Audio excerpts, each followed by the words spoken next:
Before we begin this incredible story, tell me in the comments what city you're watching from and what time it is where you are right now. I'm so excited to see how far this tale will reach. And while you're here, please subscribe to the channel, hit that like button, and share this with someone who loves powerful life stories that touch the heart. If I don't speak up today, no one will ever believe me. The words escaped from 8-year-old Oliver Thompson's lips like a whispered prayer, filled with courage he didn't even know he possessed. Sitting in the ornate mahogany pew of St. Augustine's Cathedral, one of the most prestigious churches in Manhattan's Upper East Side, Oliver felt dwarfed by the grandeur surrounding him. Gothic arches soared overhead like stone prayers reaching toward heaven, while crystal chandeliers cast dancing shadows across faces that belonged to New York's most powerful families. The scent of imported white peonies and rare orchids filled the sacred space, their fragrance mixing with the expensive perfumes worn by society's elite. Oliver tugged at his custom-tailored navy velvet suit, a miniature masterpiece created by the same Savile Row tailor who dressed European royalty. Yet it felt like a costume he was forced to wear for a performance he desperately wanted to escape. Beside him sat Margaret Davis, though everyone called her Maggie. At 39, she had spent the last 8 years of her life being far more than just the Thompson family's housekeeper. After Oliver's mother died in that devastating car accident when he was just 6 months old, Maggie had stepped into the void with a love so fierce and protective that it transcended any job description.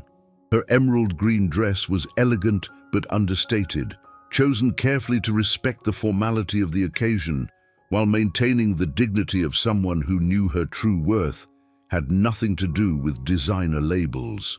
The cathedral buzzed with New York's most influential citizens.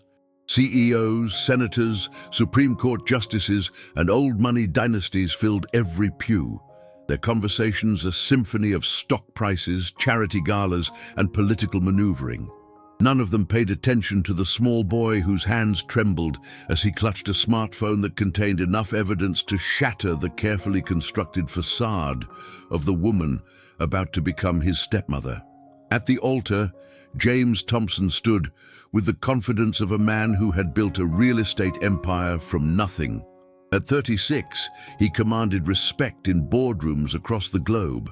But when it came to reading the emotional needs of his own son, he had been tragically blind. His black tuxedo, handcrafted in Italy, fit him perfectly, just like everything else in his meticulously organized life.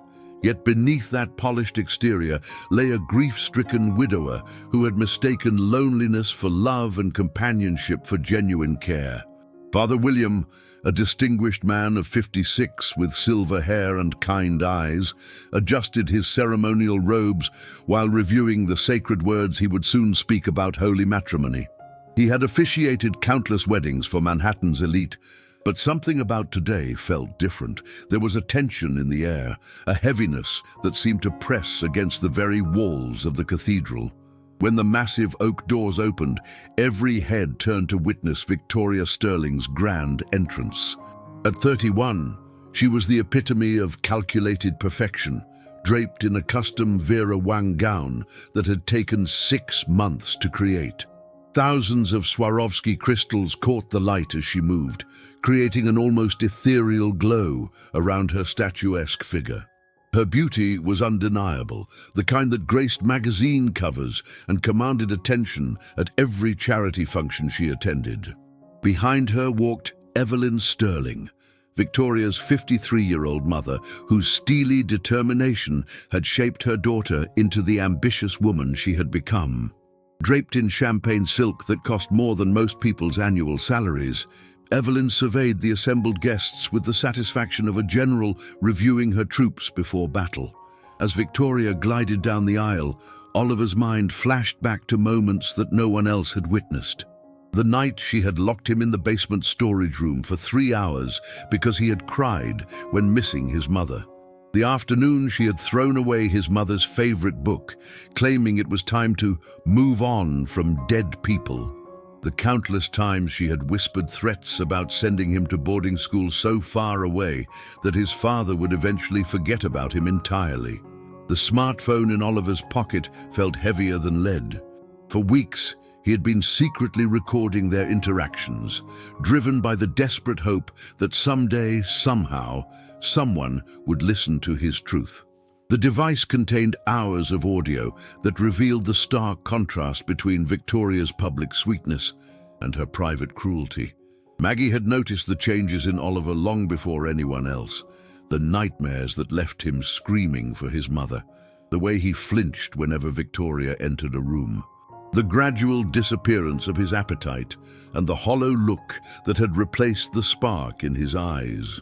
She had tried repeatedly to discuss her concerns with James, but he always dismissed her observations as adjustment difficulties or simple jealousy. "Mr. James," she had said just last month, "Oliver isn't himself anymore. He's afraid of something or someone." James had barely looked up from his financial reports. "Maggie, I appreciate your concern, but Victoria is wonderful with him. He just needs time to adjust to having a mother figure again." But Maggie knew better. A mother figure doesn't make a child cower. A mother figure doesn't punish a child for grieving. A mother figure doesn't systematically work to erase every trace of the woman who gave that child life. As the processional music reached its crescendo, Victoria finally reached the altar. Her smile was magazine perfect as she took James's hands, but Oliver caught something in her eyes that made his blood run cold. It was the look of someone who had just achieved a long-sought victory, and Oliver suddenly understood that he had been nothing more than an obstacle to be removed from her path to fortune. Father William cleared his throat, his voice resonating through the cathedral with practiced authority.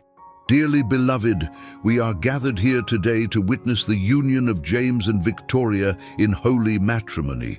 If anyone knows of any reason why these two should not be joined in marriage, speak now or forever hold your peace." The silence that followed was profound, broken only by the soft whisper of expensive fabric as guests shifted in their seats and the distant sound of Manhattan traffic beyond the cathedral walls. Oliver felt his heart hammering against his ribcage as Maggie squeezed his hand with gentle encouragement. This was his moment. This was his chance to tell the truth that had been suffocating him for months. His legs shook as he prepared to stand, knowing that once he spoke there would be no taking back his words, no returning to the fragile peace that had been maintained through silence and secrets. The weight of 300 pairs of eyes would soon be upon him, but Oliver had learned that sometimes the bravest thing a child can do is speak the truth that adults don't want to hear. But what none of those distinguished guests could have imagined was that the next few minutes would transform their elegant society wedding into the most shocking scandal Manhattan high society had ever witnessed. "I object to this marriage." Oliver's clear, determined voice cut through the cathedral's hallowed air like a sword through silk. 300 of New York's most powerful people turned in unison toward the small boy, who stood trembling but resolute, his smartphone clutched in his hands like a shield against the storm he was about to unleash. The impact was instantaneous and devastating. Victoria's bouquet of rare white roses shook in her gloved hands as her practiced smile cracked like porcelain hitting marble. James stood frozen, staring at his son as if seeing a ghost materialize in their sacred space. Father William's prayer book slipped from his fingers, the sound echoing through the suddenly silent cathedral like a gunshot. "Oliver, sweetheart, what are you doing?" Victoria's voice carried just the right note of maternal concern, but Oliver caught the flash of panic in her eyes that she couldn't quite hide behind her mask of composure. "You know how weddings can be overwhelming for children. Perhaps you should sit down." But Oliver didn't retreat. If anything, he seemed to grow taller, drawing strength from a reservoir of courage he hadn't known existed within his young heart. "I have evidence," he declared, his voice gaining power with each word. "I have recordings of what you really say to me when Dad isn't home, Everyone needs to hear the truth about who you really are." A ripple of shocked whispers began to spread through the congregation like wildfire. Society matrons leaned forward in their designer gowns, while their husbands loosened their silk ties as the temperature in the cathedral seemed to rise several degrees. With hands that shook but moved with determined purpose, Oliver connected his smartphone to the cathedral's sound system. Father William had forgotten to disable the Bluetooth connection after the morning sound check, and now that oversight would become the conduit for revelations that would shake the very foundations of what everyone thought they knew about the Sterling family. The first recording began to play, and Victoria's voice filled the sacred space, but this time it carried none of the warmth and sweetness that had charmed New York society. "Stop crying like a pathetic little baby. Your mother is dead, and she's never coming back, so you better learn to toughen up or you'll never survive in this world." The effect on the congregation was like watching dominoes fall in slow motion. Gasps echoed off the vaulted ceiling as elegantly dressed women brought their manicured hands to their throats in horror.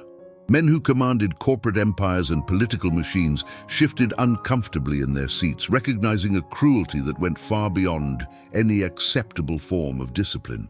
James felt the blood drain from his face as he stared at Victoria, then at his son, his mind struggling to process what he had just heard. "Victoria, what is this? What is Oliver talking about?" Victoria's composure began to fracture as she realized the magnitude of what was happening. "James, this is ridiculous. It's clearly some kind of manipulation. Children that age don't understand context. I may have been firm with him occasionally, but that's what good parenting requires." Maggie rose from her seat with a dignity that commanded attention throughout the cathedral.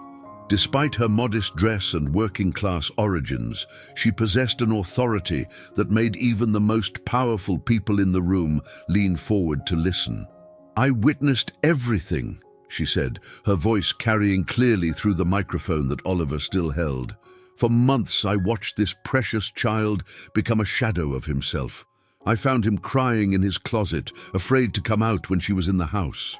I saw him stop eating because she told him he didn't deserve food when he misbehaved. I tried to tell Mr. James, but he was so blinded by what he thought was love that he couldn't see what was happening to his own son." "Maggie, why didn't you insist?" James asked, his voice breaking with the weight of his realization. "Why didn't you make me listen?" Maggie looked at him with a mixture of compassion and gentle reproach. "Mr. James, I tried many times. But when a man is grieving and lonely, sometimes he only hears what he wants to hear. And she made sure I knew my place every time I tried to speak up for Oliver." Oliver, seeing that he had the support he had always craved, found the courage to play the second recording. This time, Victoria's voice was even more venomous. "Your father loves me now, not the memory of your dead mother. If you keep talking about her, I'll make sure he sends you away to one of those military schools where boys learn to keep their mouths shut." The collective intake of breath from 300 people created a sound like wind rushing through the cathedral. Several women began to weep openly, their hearts breaking for the small boy who had endured such psychological torture in silence. Evelyn Sterling jumped to her feet, her face flushed with embarrassment and anger. "This is preposterous. These recordings are obviously doctored. What kind of 8-year-old has the sophistication to plan something like this?" Father William, who had remained silent during the revelations, finally found his voice. "Mrs. Sterling, I've been ministering to families for over 30 years. Children don't lie about abuse. When a child risks everything to tell their truth, we have a moral obligation to listen." Oliver looked directly at his father, his young eyes filled with a pain that no child should ever have to carry. "Dad, she said you told her I was too much trouble. She said you wanted to send me away so you could start a new family without me reminding you of Mom every day." James felt his knees buckle as the full weight of his failure as a father crashed down upon him. "Son, I would never say that. You are the most important thing in my life." "Then why did you believe her instead of me?" Oliver asked with a simplicity that cut deeper than any accusation. "Why didn't you see that I was scared?" Victoria, realizing that her carefully constructed world was crumbling around her, made a desperate attempt to regain control. "James, don't let them manipulate you. This woman has poisoned your son against me because she's jealous of our happiness." But Oliver had one more recording, and this one would destroy any remaining doubt about Victoria's true nature. As it began to play, her voice filled the cathedral with a coldness that made even the most hardened business executives shudder. "Once I'm legally married to your father, we're sending you to that boarding school in Switzerland. You'll be so far away that eventually he'll forget you exist, and then I can have the family I actually want without some pathetic orphan ruining everything." The silence that followed this revelation was deafening. Not a single person in that cathedral could find words to express their horror at what they had just witnessed. The woman they had admired for her beauty and charm had just revealed herself to be a calculating predator who had systematically planned to destroy the relationship between a father and his motherless son. But the most devastating moment was yet to come, because Oliver had saved the worst recording for last, the one that would expose not just cruelty, but a level of evil that would haunt everyone present for the rest of their lives. Oliver's small hands trembled as he prepared to play the final recording, the one that would destroy not just a wedding, but expose a darkness so profound that it would forever change how everyone in that cathedral viewed the nature of evil itself. His voice, though young, carried the weight of truth as he spoke. "This last one is the worst. This is when I knew I had to record everything because nobody would believe me if I just told them." The audio began, and Victoria's voice filled the sacred space with a venom so pure that several guests actually recoiled physically. "You want to know the truth, you little pest? Your precious mother was weak and pathetic. She died because she was careless and stupid, and you're going to end up just like her if you don't learn to stay out of my way. Maybe it would be better for everyone if you just disappeared like she did." The cathedral erupted into chaos. Women screamed, men shouted in outrage, and several guests stood up so abruptly that their chairs fell backward with crashes that echoed off the stone walls. The sound was like thunder rolling through a sacred space that had been defiled by words so cruel they seemed to poison the very air. James Thompson, successful businessman and pillar of society, crumpled to his knees right there at the altar. The man who could command boardrooms full of powerful executives was reduced to a broken father who finally understood the magnitude of his failure. "Oh God, Oliver. Oh my God, what have I done? What have I allowed to happen to you?" Victoria, seeing that her world was collapsing in real time, shed her mask of civility completely. The transformation was so dramatic that people in the front rows actually stepped backward. "You ungrateful little brat," she screamed, her perfect composure dissolving into pure rage. "I gave 2 years of my life trying to make you into something worthwhile. Do you have any idea what I sacrificed to be part of this family?" "You didn't sacrifice anything," Oliver said, with a clarity that silenced the chaos around him. "You just pretended to love us while you planned to get rid of me, but I'm not going anywhere, and now everyone knows who you really are." Maggie moved protectively closer to Oliver, her arms forming a barrier between him and Victoria's fury. "Miss Sterling, you're speaking to a child who has shown more courage in one day than you've shown in your entire life. He didn't do this to hurt you, he did this to save himself." Victoria whirled on Maggie with hatred blazing in her eyes. "This is all your fault. You turned him against me. You filled his head with poison because you couldn't stand that James chose me over some pathetic housekeeper who's been in love with him for years." The accusation hung in the air like smoke, but instead of embarrassing Maggie, it revealed something beautiful that had been hidden in plain sight. James looked at the woman who had raised his son with more love and dedication than he had ever shown. And for the first time, he saw her not as an employee, but as the person who had been his family's true heart all along. "Is that what you think, Victoria?" James stood up slowly, his voice carrying a quiet authority that commanded attention throughout the cathedral. "You think Maggie poisoned my son against you? Maggie, who held Oliver when he cried for his mother? Maggie, who sat by his bedside through every fever and nightmare? Maggie, who has loved my son unconditionally while I was too blind and selfish to see what was happening under my own roof?" He turned to address the entire congregation, his voice growing stronger with each word. "Ladies and gentlemen, this wedding is cancelled, not postponed, not delayed, cancelled permanently. I will not marry a woman who tortured my child. I will not bring someone into my home who planned to destroy the most precious thing in my life." Evelyn Sterling made one last desperate attempt to salvage the situation. "James, think about what you're doing. Think about the scandal. Think about your reputation in this community. All of this over the fantasies of a disturbed child."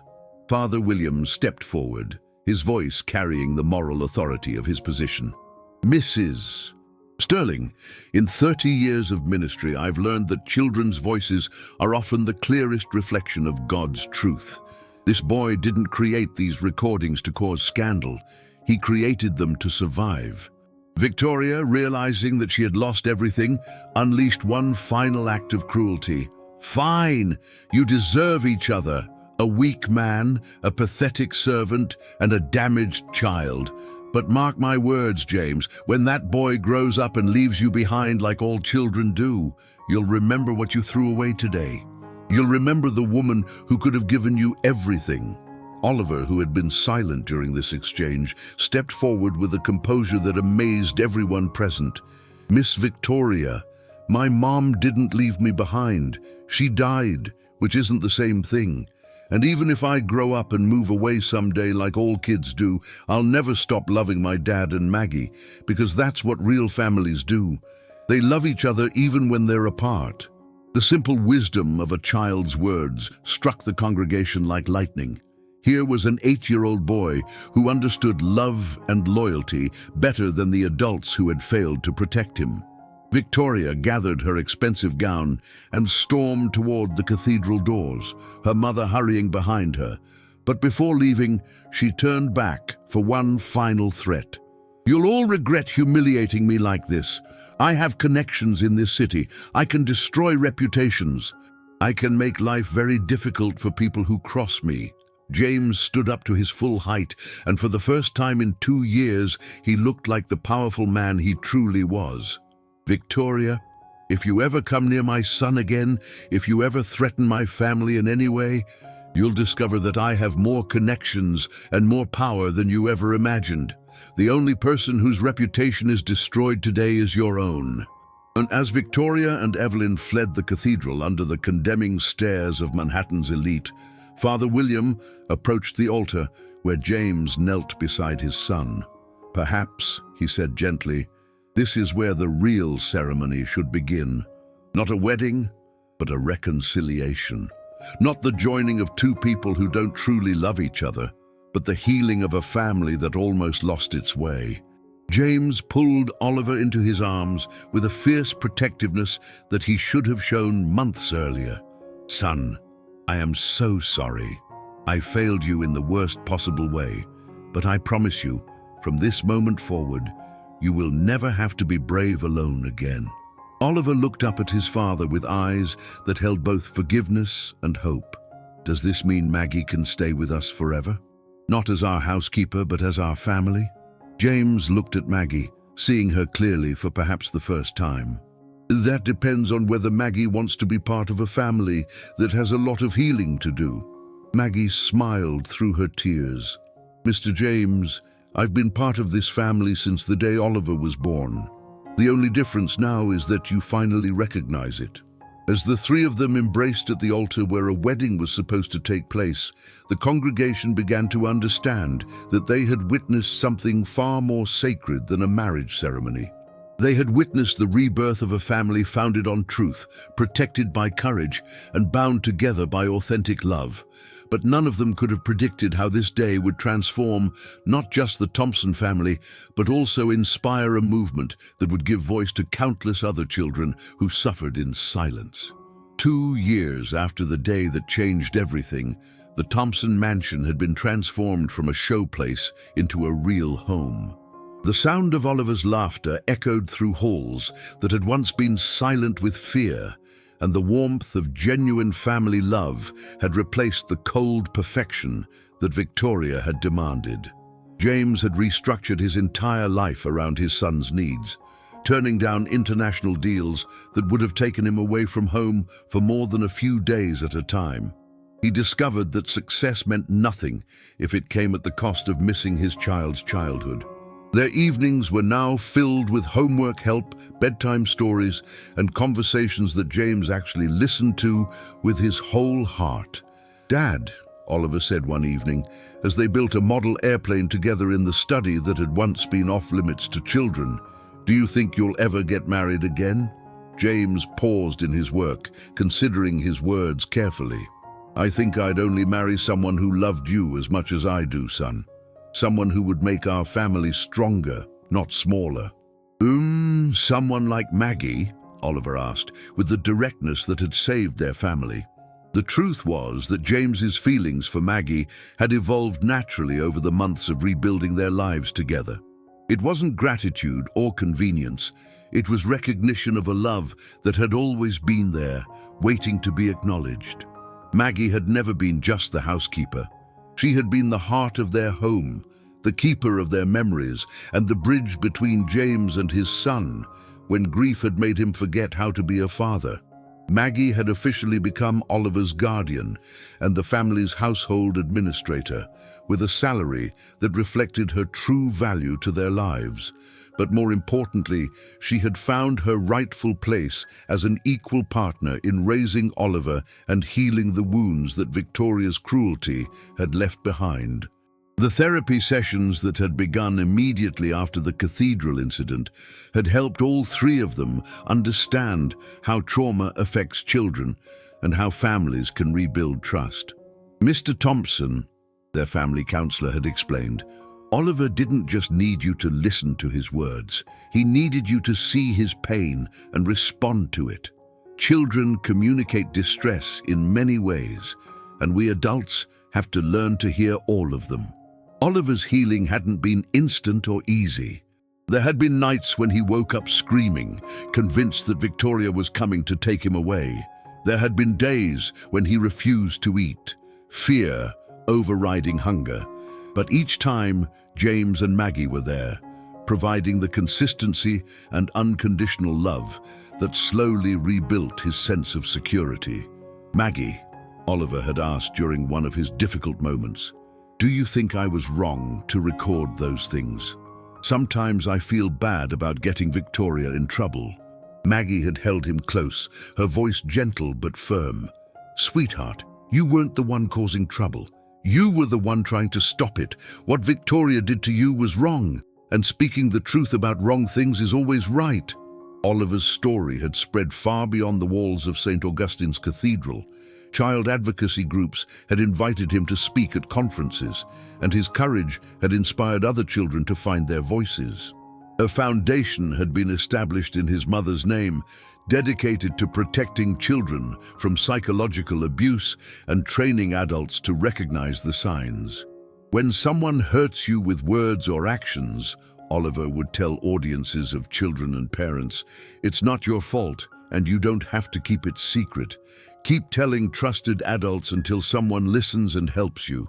18 months after the cathedral incident, on a beautiful spring morning in the same garden where Oliver used to hide from Victoria, James and Maggie were married in a small ceremony attended only by their closest friends and the people who truly mattered to their family.